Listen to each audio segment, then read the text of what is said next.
Yeah, the reason I was talking about Flamingo Ranch and all that is that's the first time I saw Josh Reed was at Flamingo Ranch with his band at that time, and then Pleasant Street, you're doing a show there Thursday, right? So Yeah, are you having your band there Thursday? Or it's yeah, potty mouth, so they don't allow music. Yeah, What? they don't allow music for the potty mouth thing, right? they were doing it now because they kind of. They Opened up changed a their little bit. boundaries, okay. Well, however it works out, it's a cool night, and you can see him Thursday also. Our next reader, I'm going to read what he sent me, because he used to live in Michigan, he now lives in Austin, and his first chapbook, Shirts or Skins, won one of Heavy Feather Review's chapbook prizes last year. Now he's working on a sequence of poems about an apocalyptic cult. It's hard to say. Apocalyptic cult in the United States. And that sounds cool. And about 11 years ago, around this time of year, I dropped off somebody and I looked at the digital clock and it said 11:11.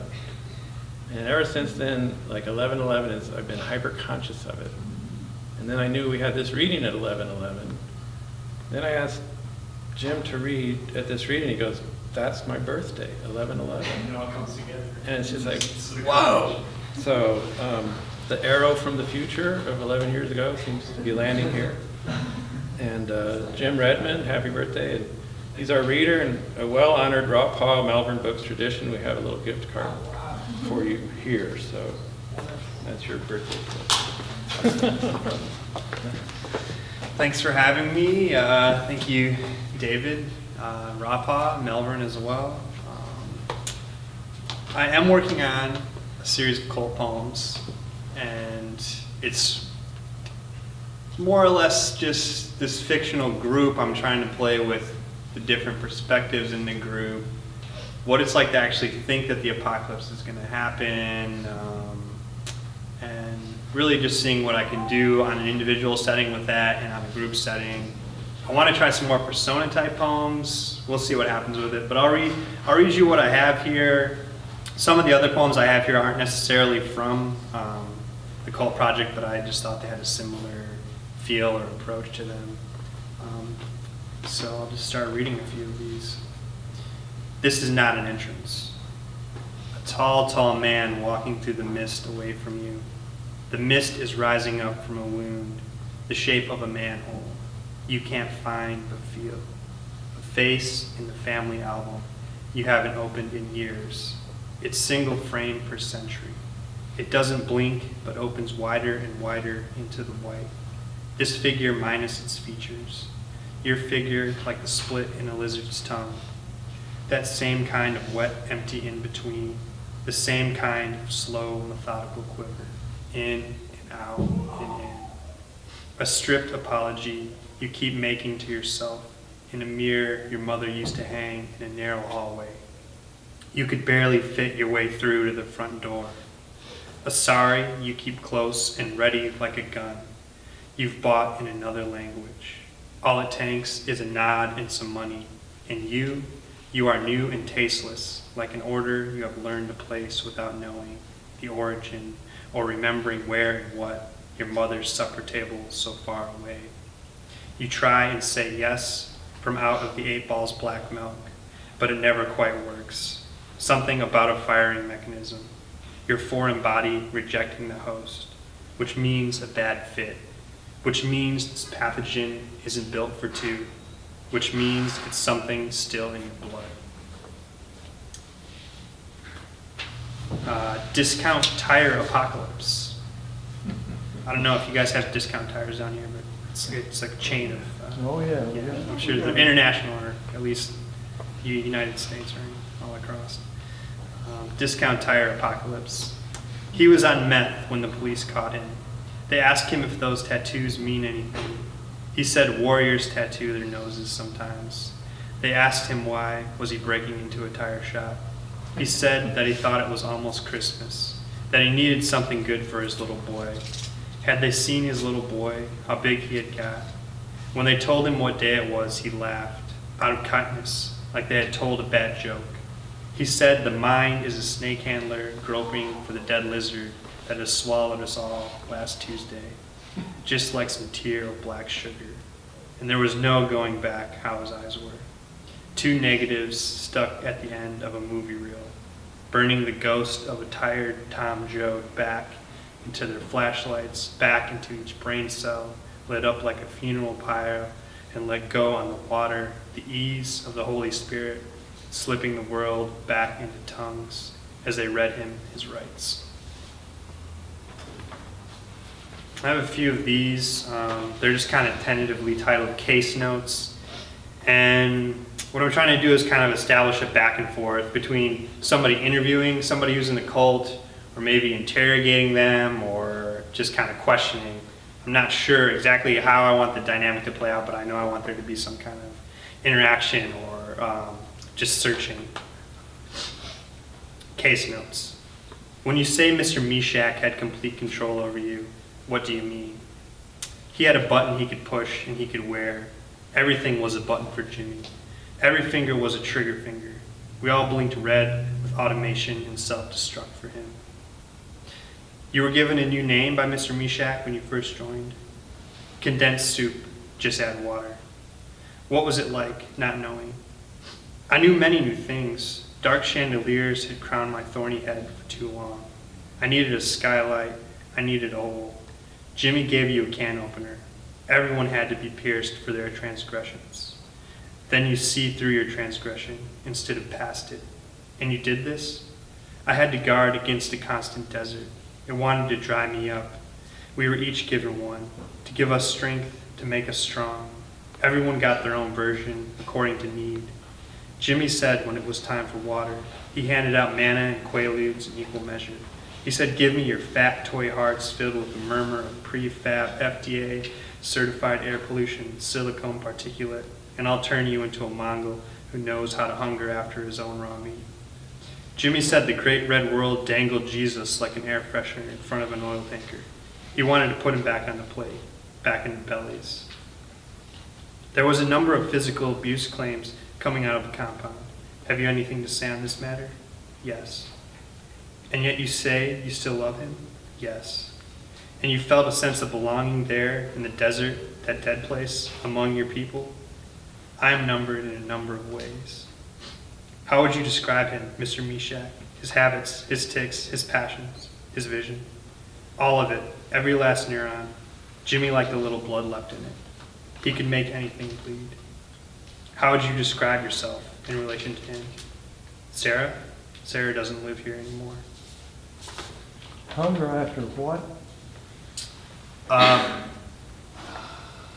Their own raw meat. Oh. One big one. I was paired with another boy. Our bodies as flat as a Ouija board. We weren't supposed to talk. We were told to be here and build togetherness like it was a game of checkers for keeps. We were told to Siamese Jesus. We were each given the same wounds, conjoined accordingly. We healed into each other. At first, it felt like goose flesh, stretched too far over a seesaw, a swear jar filled with a fever, or sharing an above-ground pool for a personality. But then the brain's nautilus lost its flotation devices. My body didn't make sense after a while. They kept adding more people. I wasn't sure which one was me. It was called the new working condition. The collective unconscious, converted into an efficiency apartment. Somebody would come and do the same head count, take a few measurements. Everything moved by the slow rotisserie of a utility meter plucking a heartbeat like a blood diamond. This one's burdens of proof, and I was trying to get into the head of the opposite side, or the flip side of things with someone who's maybe pursuing this cult or looking at this cult from the outside. So I'm trying to step into like an FBI or like a police kind of presence with this one. Burdens of proof. Here is a list of people claiming to be Jesus in some radicalized form or another. These are the Jesuses we really need to worry about. These are all the police reports involving LSD and the theft of home insulation in the last 15 years. This is a symbol for religious impunity. It's usually found somewhere on or near the male genitalia. Notice the symmetry, notice the 3 letters above and the numerical placement beneath. These are the known unknowns. We know them best. First, construct concept of identity. Construct concept of them for purposes of constructing concept of us. Construct concept of threat. Second, develop method of identification and framework for guilt. Third, identify criteria for culpability/threat. Identify individual. Identify individual within context of culpability/threat. Fourth, eliminate individual. Never under any circumstances are you to eliminate the concept/presence/possibility of threat. This is inaudible.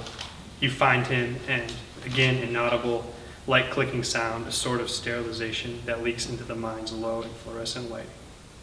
Know that when no water is readily available, they are permitted to perform ablution by sand. Know that all things are permissible to you in pursuit of them. This is a 13th century text interpreting a 7th century text on self-flagellation that they rigorously adhere to. The same scholar has several treatises on dental hygiene that they seem less interested in. Here are 7 common household items you can use to make a bomb. This is what an act of terrorism looks like, and this is what it doesn't. This is threat level alpha. This is threat level omega.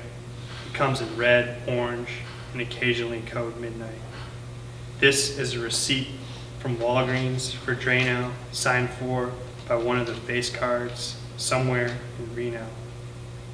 This is a religious tract fished out from one of their trailers, enumerating the signs and the wonders, where it is mostly illegible, but under further forensic analysis reveals the message.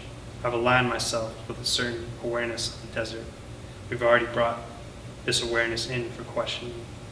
Here is some surveillance of 3 men exchanging a sequence of security codes via a crossword puzzle found in the July 14, 2008 print of the New York Times. We have reason to believe one of these men is you.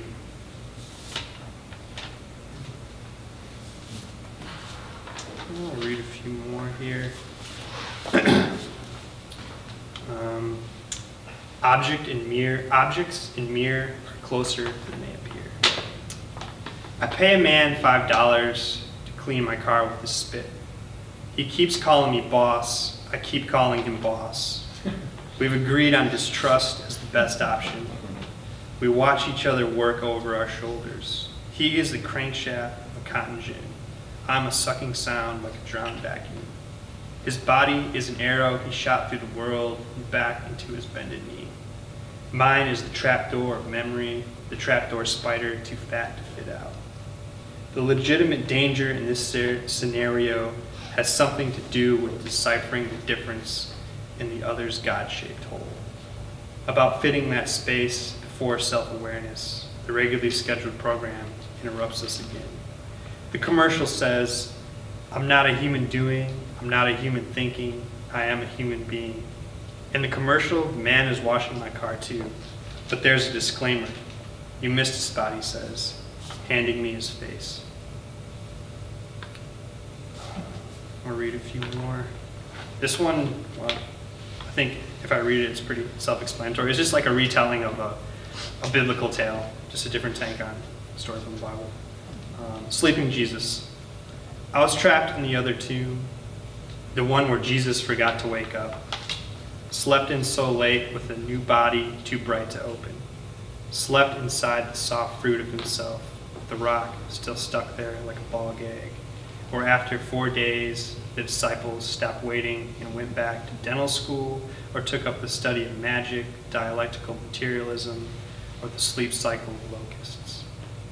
Some simply consult the tides, considered the nets a newborn silence, dipped into the old silence of water. They were wet with cold fishy silence. They were dry with the hard silence of wise.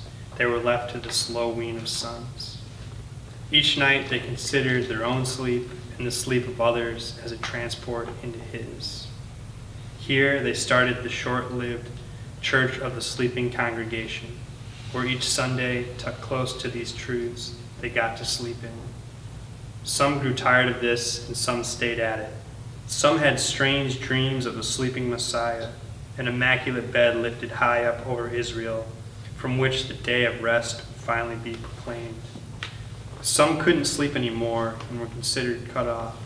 Some began to speak abstractly of a total REM state, wherein a whole waking life could be replaced with the disco light of hallelujahs, the heart bursts open with Apache missiles, psychosexual ablution.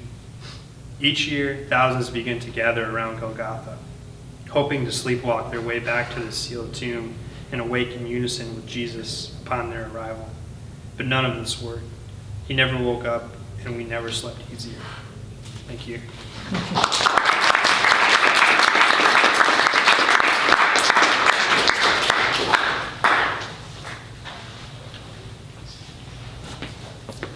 All right, Stuck in the Future.